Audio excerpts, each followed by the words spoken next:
Hey, it's Tony Sweet live from Contact in the Desert. For Truth Be Told, we have a return guest, and he's been on several times, and he is released a new book, and it's called Antarctica's Hidden History, which right now this is a hot topic because the Antarctica is starting to melt, and a lot of things are being discovered. But you don't want to hear that from me. We want to hear from Michael Salla right here. So, Michael, thank you for being again on Truth Be Told.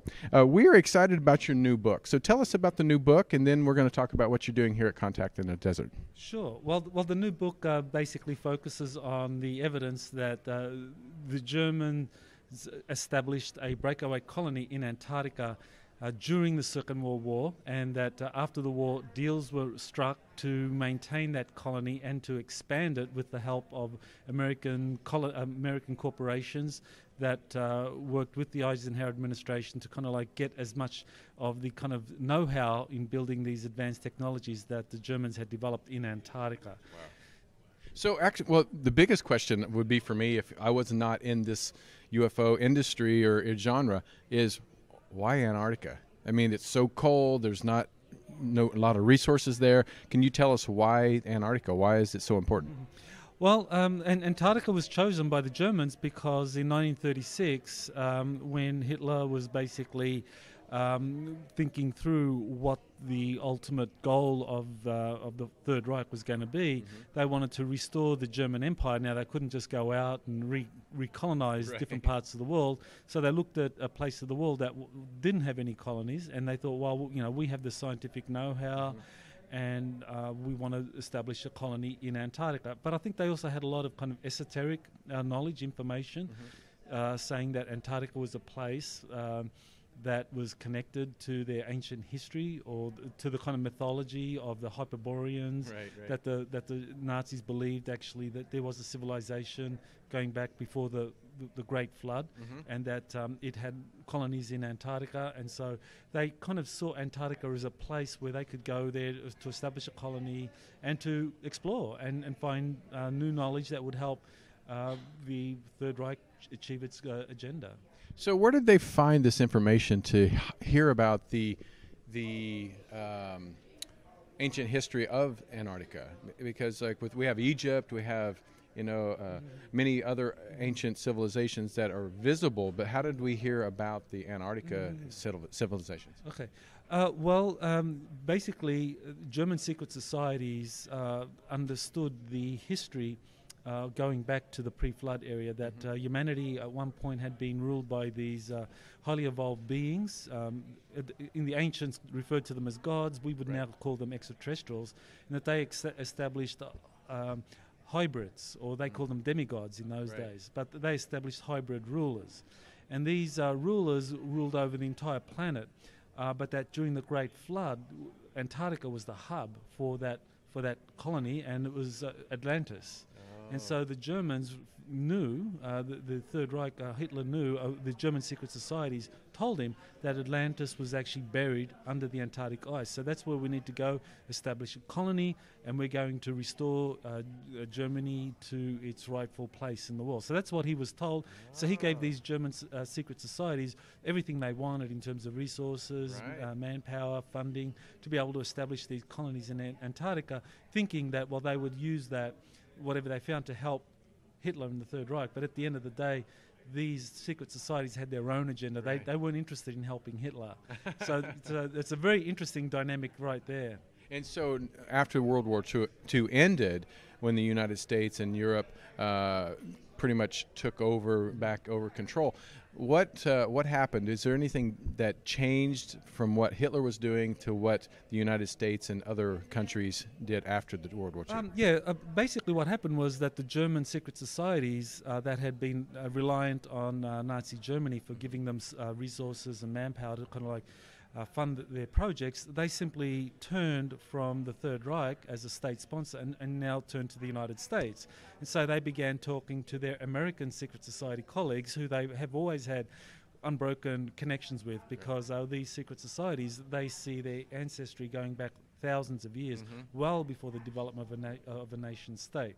So they really saw their mutual brethren in the United States as people that would help them get the resources they needed, but now from the United States to help expand the colonies in Antarctica, and that's what happened. And so you had the United States under the Eisenhower administration reaching deals with these German secret societies, and they basically transferred a lot of resources, a lot of people down there to help expand the bases.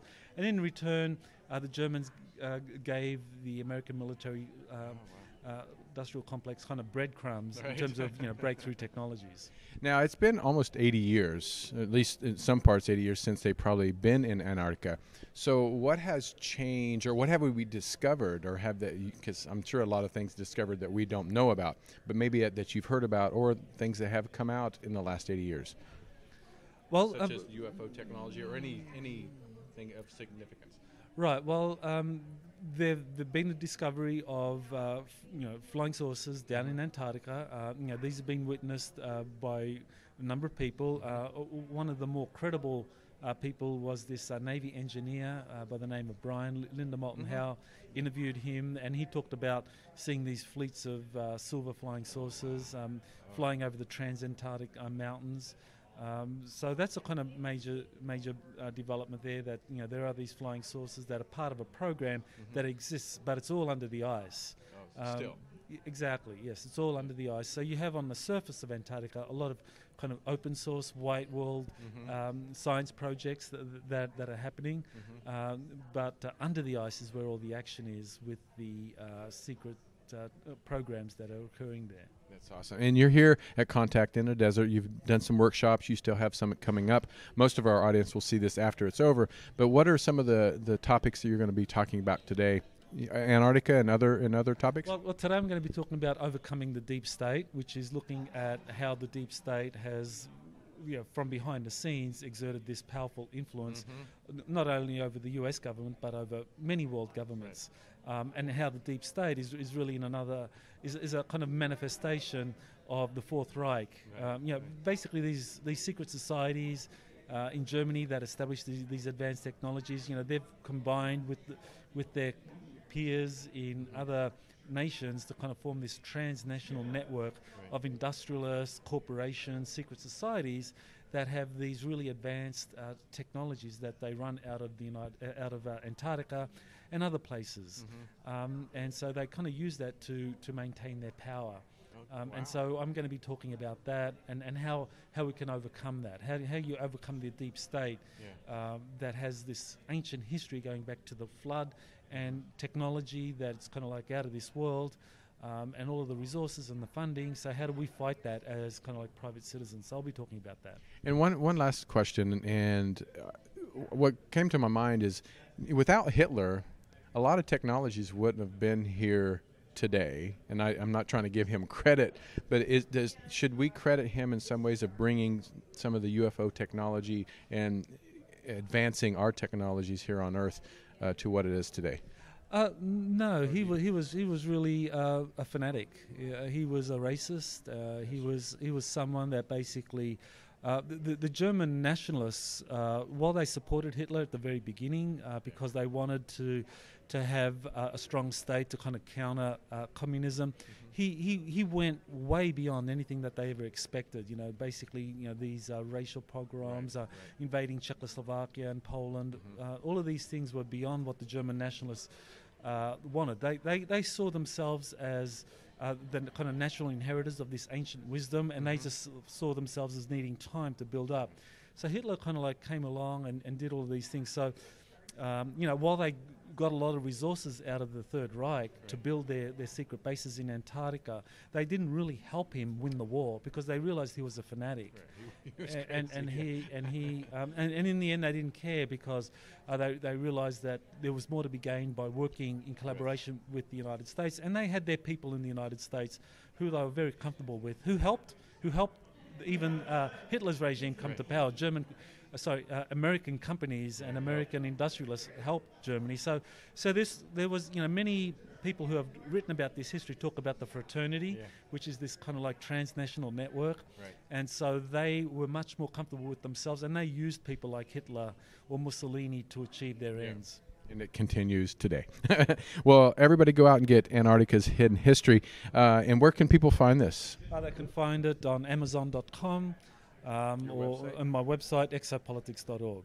Well, this is Michael Salas right here on Truth Be Told. We appreciate you as always, and you can catch us on our YouTube channel at Truth Be Told Radio. And this is Tony Sweet with Captain Ron here at Contact in the Desert for Truth Be Told.